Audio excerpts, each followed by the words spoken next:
Right now, literally miles beneath the ocean's surface, there's a modern-day gold rush colliding with a massive geopolitical standoff. Welcome to this explainer. Today we're going to dive deep into the looming legal clash over deep-sea mining.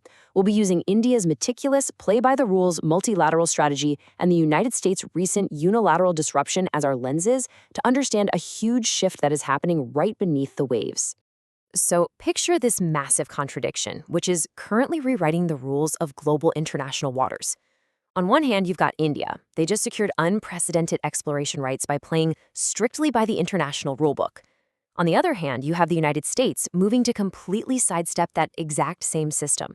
It's a live, fast-developing standoff. And to understand where the world is heading, we really need to unpack how we got here in the first place.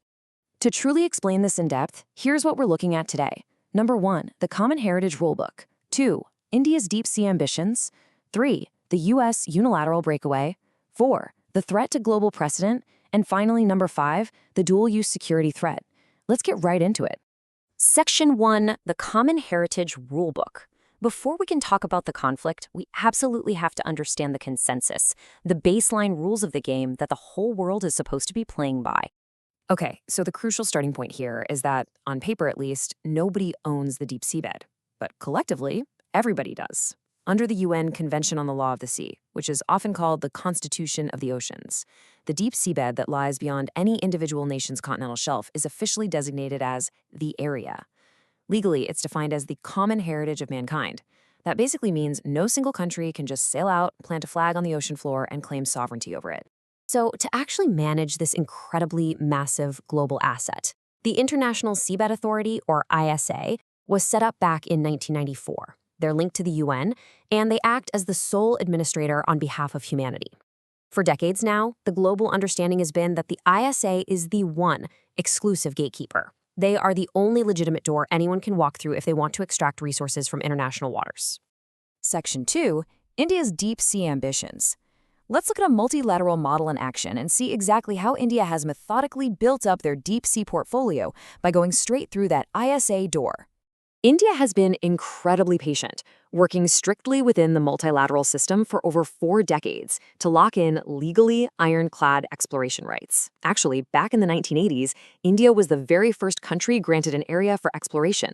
The UN gave them the rare, highly coveted title of a pioneer investor, meaning they were literally leading the scientific charge into the unknown depths. By 2002, they signed the Central Indian Ocean Basin contract. Fast forward to 2016, they secured a second one for the Central and Southwest Indian Ridge. And then, in September 2025, they signed a massive third contract for the Carlsberg Ridge. 10,000. That is the number of square kilometers granted to India in that 2025 Carlsberg Ridge contract. To put that into perspective, that's an area larger than the entire island of Puerto Rico or Cyprus. This makes India the very first country in the world to hold 2 separate polymetallic sulfide exploration contracts with the ISA, giving them the absolute largest area allocated globally for this specific type of exploration. It's a huge deal. And you know, the geology here is just a massive win for India.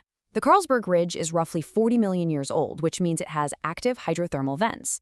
Think of them as underwater geysers spewing out extremely hot mineral-rich water. Over millennia, these form what are called polymetallic sulfides, basically towering underwater chimneys just packed with critical minerals like copper, zinc, gold, and silver. Plus, because this new site sits near 2 degrees north, it's significantly closer to India than their older sites way down at 26 degrees south. That proximity drastically cuts down fuel and operational costs for their upcoming 2026 exploration surveys, which are all part of India's deep ocean mission. But wait, I gotta throw in an honest caveat here, because it's absolutely crucial to this whole story. India's rights are real, they are extensive, and they're legally secure. But these are just exploration contracts. No commercial mining is authorized yet. The ISA still hasn't finalized a binding mining code for actual real-world extraction, and negotiations have been dragging on for years.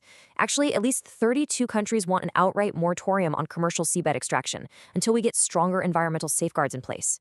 So while India has positioned themselves perfectly, they're technically still stuck waiting at the starting line. Section 3, the U.S. unilateral breakaway. This is where the story pivots. We're looking at a superpower deciding to bypass the rulebook entirely and flip the multilateral system on its head. See, because the United States never ratified the Constitution of the Oceans, they aren't a member of the ISA at all. So how on earth are they moving forward? Well, they're dusting off a 45-year-old domestic law, the Deep Seabed Hard Mineral Resources Act of 1980.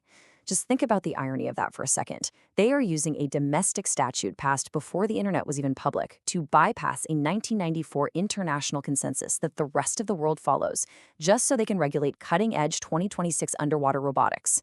Wild, right?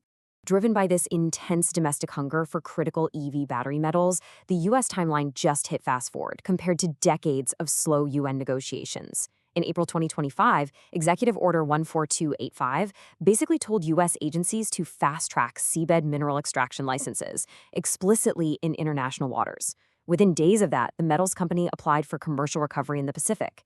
And by January 2026, NOAA finalized a completely streamlined permitting rule, lining up vast areas from American Samoa all the way to Alaska for possible auction. Now, as you might guess, the global pushback to this was immediate and it was fierce.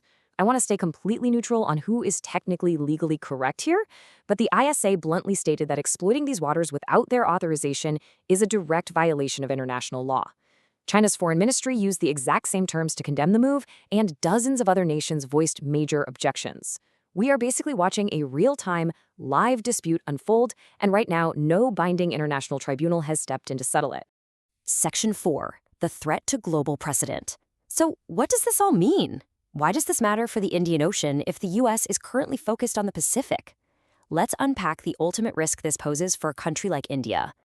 This is the geopolitical crux of our entire explainer today. India's contracted areas, they aren't currently being contested by the U.S. India isn't fighting the United States over this same patch of ocean. But if a superpower can just casually ignore the ISA framework using a domestic statute because they think the international process is too slow, it completely shatters the foundation of global precedent. The legal weight of India's contracts depends entirely on the rest of the world actually respecting the ISA as the only legitimate route. If that precedent crumbles, India's 40 years of hard work and patience crumbles right along with it. Section 5. The dual-use security threat. Are we talking about mining or the military? Let's zoom out and look at the broader, mostly unspoken security dimension of all this deep-sea activity.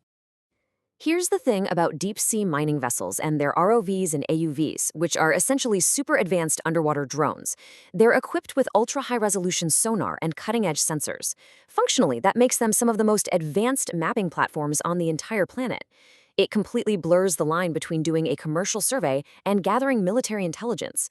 I mean, a mining vessel operating near a sensitive undersea telecom cable isn't automatically suspicious, but this dual-use ambiguity creates a massive security headache.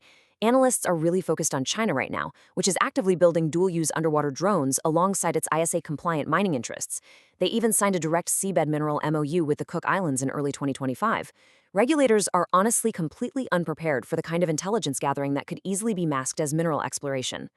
So as this fast-developing standoff continues to unfold, with India patiently holding the line at the multilateral starting block, the U.S. sprinting ahead unilaterally, and underwater drones quietly mapping the depths, we're left to ponder one ultimate question. Does the common heritage of mankind even survive when a superpower decides it just doesn't need to wait for consensus anymore? Keep a really close eye on the oceans, because the rules governing the bottom of our world are literally being rewritten as we speak. Thanks for joining me on this explainer, and keep learning.